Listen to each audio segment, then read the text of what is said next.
Day 895 of the Ukrainian War Map, also known as the Russo-Ukrainian War. Juzzie here, and today is another update as I take a simplified and down-to-earth approach to some of the most important happenings on the ground in Ukraine. So starting off, we'll take a look at those Russian losses, as currently Russia sits on more than 586,000 military personnel losses, representing an additional 1,230 in the past day. Then as for hardware losses, 8 tanks, 29 APVs and 67 artillery.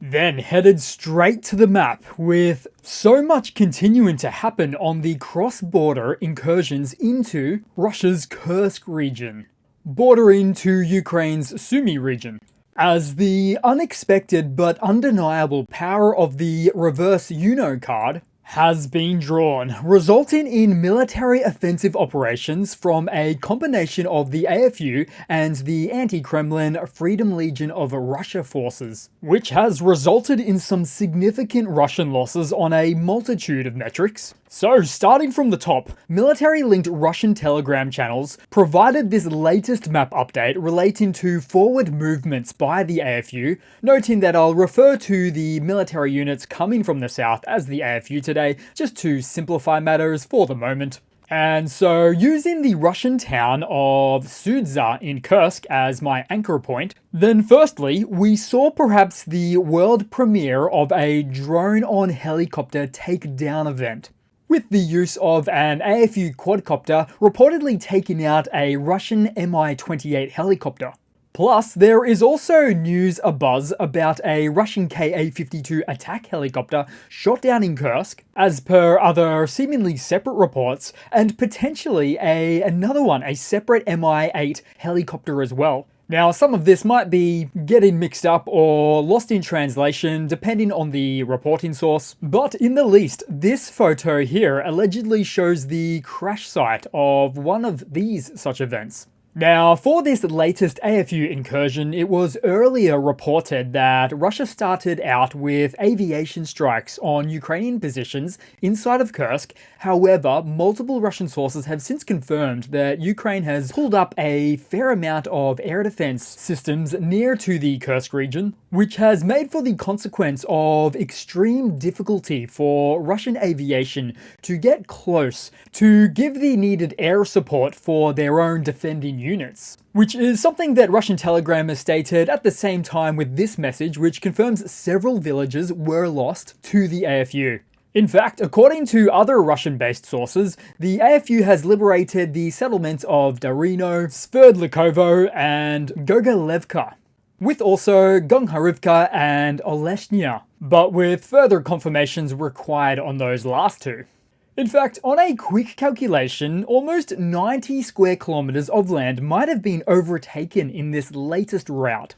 And so, just to give you an idea of the magnitude of Russia's northern Kharkiv offensive, Russian forces reached a depth of 7.8 kilometers. In other words, Ukraine went twice as deep within 24 hours.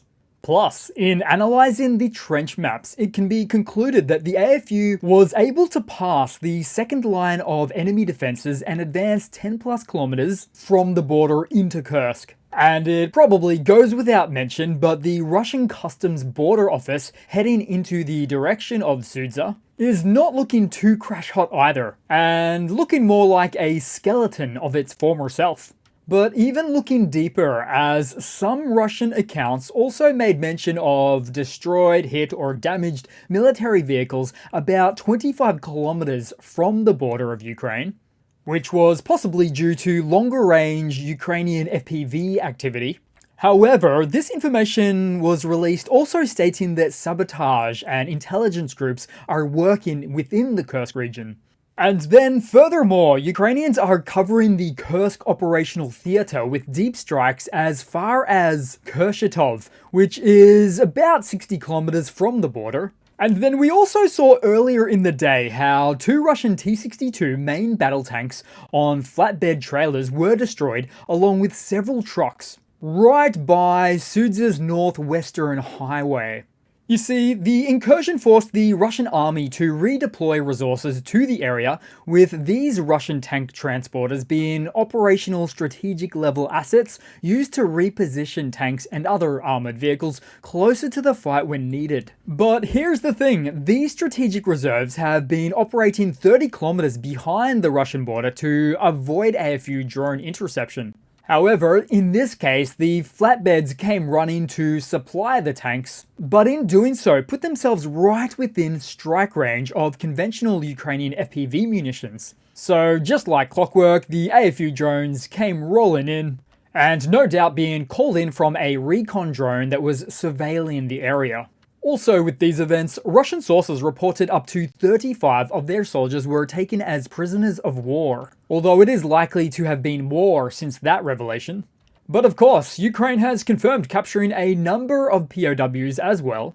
And this is where it gets interesting, as you might remember the Russian Chechen TikTok army, who has always vocalized their bravery in their frontline positions. But the reality of the situation is such that they're never anywhere to be found on the front lines. Instead, they act like barrier troops to regular Russian army frontliners. And so now, within this new group of freshly minted Russian POWs, not a single Chechen Akhmat soldier can be found among them. And yet, perhaps even more concerning is that many of the captured are as young as 19 years old and Russian army conscripts, a segment of the Russian military that Putin promised would never be sent to Ukraine. Not surprising, but perhaps even less surprising was the further local Russian reports about the TikTok Chechen army completely abandoning their positions when things started going south. But with Ramzan Kadyrov as their Chechen leader, could you really expect anything else? And so looking at the larger picture, why are all these map events so substantial? Well, this type of activity exists nowhere else on the map. In other words, there's an external army inside of Russia, and Russia has failed to control or repel it. So it's certainly not your daily event. But then onto the political vector, as Putin has already commented on these matters, calling it a provocation and perhaps completely tone deaf to the irony in that. He had also promised to talk it through with his law enforcement officers. But I mean, hey, it's kind of hard to scale up your army to neutralize a new incursion point on your border when you're almost completely jacked at full capacity as it is.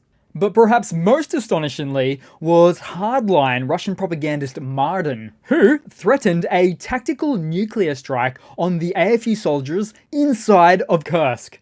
Now, Russian nuclear saber rattling is nothing new, but the bold recommendation that you will nuke your own country, your own territory, to get rid of a threat is some next level defeatist rhetoric right there.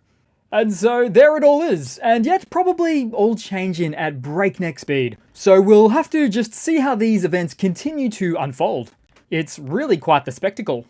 Then heading briefly back over to the location of the previous AFU attack at the Morozovsk airfield in the Rostov region, with more updates from the Ukrainian strike on the airbase from about 4 days ago. As from a Ukrainian perspective, it appears to be the gift that keeps on giving, because close-up on-site footage and photos now confirm the charred remains of a Russian Su-34 fighter jet at the airbase. The previous initial satellite imagery updates we saw certainly confirmed the Russian jet was damaged, but the imagery didn't completely hint at a full write-off. However, earlier Russian sources did specify some damage to the jet, but they clearly played down the significance of this event. We then also became privy to additional photos revealing the aftermath of the destruction of the ammunition storage warehouses positioned on the airbase. And if I'm not mistaken, there's a couple of leftover aviation-launched Fab 500s and an R-73 missile I see there. Some might say these few munitions survived, but others would simply zoom right in and see that the structural integrity is compromised and that all precautions and measures should be taken in their presence. Then headed further down on the map to the occupied Crimean Peninsula as an ammunition depot and possibly vehicle storage area between Simferopol and Jankoy was on fire. Locals claimed that there were secondary explosions, which is usually quite consistent with it being a weapons cache.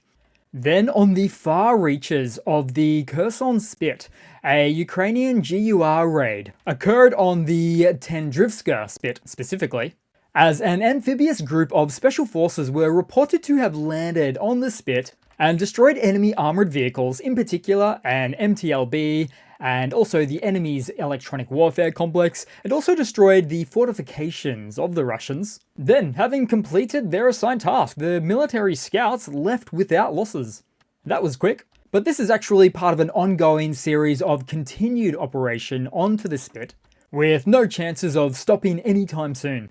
Then quickly looking around on the map today, because somewhere in the east we saw the destruction of the Russian BMD-4, which is a somewhat fairly rare infantry fighting vehicle in terms of sheer numbers, that was just prior to this being used for indirect fire. Then we also saw 2 loitering munition strikes on a Russian Juzzie S 152mm self-propelled howitzer. Then heading across to a bit of news today, and in this small piece of recent news, Russian President Vladimir Putin has reportedly asked Iran's Supreme Leader Ayatollah Ali Khamenei for a controlled retaliation against Israel due to the heightened geopolitical tensions in the Middle East, as per a report citing 2 senior Iranian officials. Which sounds great, and I'm on board with that, but let's set the record straight, shall we? Putin hasn't recommended this much more reserved military approach to Iran because of Putin being some sort of benevolent, peace-loving advocate. Oh no, obviously not. In fact, it's quite the opposite. Because in this case, Putin knows if Iran goes all in on a separate military conflict, then they can no longer afford to support Russia's military, which has deepened its ties with Iran's military since Russia's Ukraine invasion. Oh, what a tangled web this Putin weaves. Then headed across to a funny to round it all off for today, guys. So, amid the backdrop of a string of seemingly never-ending arrests of senior military figures across Russia, one such member arrested former deputy of Shoigu, Army General Dmitry Bulgakov, had all of his residences raided, with reportedly only to have these most frighteningly hilarious paintings be discovered. And just take a look at some of the time periods and locations depicted in these images, where the faces of Shoigu, Gerasimov, Bulgakov, and others have been superimposed. So this first one here is inspired by the Napoleonic era. Then this next one is an unusual mix of World War I and World War II Soviet days, with a rather strange or odd splash of Chinese Communist Forces attire at the top, as it likely relates to the Sino-Japanese War from the early 20th century. Then the next one looks to be another World War II theme, which contains some inaccuracies with both the Russian and Soviet flags set in that time period, and all sorts of other Soviet and Russian symbols unprofessionally just walloped all over the place. This one's possibly an Italian World War II backdrop. And then for the last one, well, you won't need many guesses for this one here, with the very distinctive Third Reich Gestapo vibes right there. How do these people not break under the weight of their own egos? And yet, out of it all, Captain Putin is nowhere to be found. And so it's only fair to imagine that behind closed doors, Putin would have some jealousy for not being part of the crowd. So it's no wonder Putin had a growing distrust of almost every aspect of his former Ministry of Defense team. Just absolutely bizarre stuff these paintings are. So that's it for today, guys. Thanks again for watching. Please continue to like and comment. As I sometimes say, subscribe if not already. Thanks again for the support, and I do hope to see all of you guys there in the next one. Cheers!